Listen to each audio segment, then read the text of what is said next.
मणिपुर के हालात बेहद चिंताजनक हो गए हैं। प्रदेश में हिंसा रुकने का नाम नहीं ले रही है। कुकी मेतई समुदाय के बीच का संघर्ष थम नहीं रहा है। इसे लेकर सरकार की नाकामयाबी पर सवाल उठ रहे हैं। मुख्यमंत्री एन बीरेन सिंह के इस्तीफे की मांग उठ रही है। केंद्र से हस्तक्षेप करने की गुहार लगाई जा रही है, लेकिन न तो राज्य की बीजेपी सरकार और न ही केंद्र की मोदी सरकार इस पर कोई एक्शन ले रही है। और अब बीजेपी के ही सहयोगी ने बड़ी मांग रख दी है, जिसे लेकर सियासत गर्मा गई है। तो क्या है पूरी खबर, आइए देखते हैं इस रिपोर्ट में।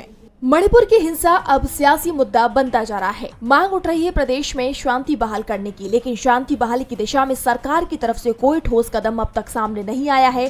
हालांकि इस मुद्दे पर बयानबाजी जरूर शुरू हो गई है। विपक्ष पहले से ही सीएम एन बीरेन सिंह के इस्तीफे की मांग कर रहा है। इस बार ये मांग एमएनएफ ने की, जिस पर मणिपुर सरकार ने एमएनएफ को देशद्रोही और म्यांमार समर्थक तक बता दिया। बीरेन सरकार ने कहा कि एमएनएफ सरकार घुसपैठ, अवैध हथियारों और ड्रग्स की तस्करी रोकने में विफल रही। बता दें कि एमएनएफ मिजोरम में बीजेपी के सहयोगी है, लेकिन मणिपुर के मुद्दों पर दोनों पार्टियों में मतभेद दिखाई दे रहा है। इसके साथ ही सरकार ने मिजोरम के मुख्यमंत्री लाल दुहबमा पर भी तीखी टिप्पणी की है।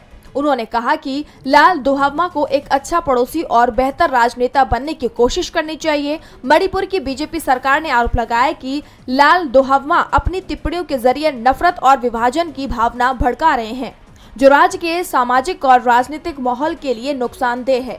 दरअसल हाल ही में लाल दुहबमा ने बीरेन सिंह पर निशाना साधते हुए कहा था, एन बीरेन सिंह राज्य, उसके लोगों और बीजेपी के लिए बोझ बन गए हैं। उनके प्रशासन की तुलना में राष्ट्रपति शासन भी बेहतर रहेगा। उनकी इस टिप्पणी ने मणिपुर की बीजेपी सरकार को बड़ा झटका दिया है और दोनों सरकारों में विवाद और बढ़ा दिया है। और इस तरह के बयानों से बीरेन सिंह के इस्तीफे पर भी दबाव बढ़ता दिखाई दे रहा है। विपक्ष सवाल उठा रहा है कि आखिर क्यों बीजेपी उनकी कुर्सी बचाना चाहती है। बहरहाल अब ये कुर्सी बचेगी या छिन जाएगी, ये तो आने वाले वक्त में ही पता चल पाएगा।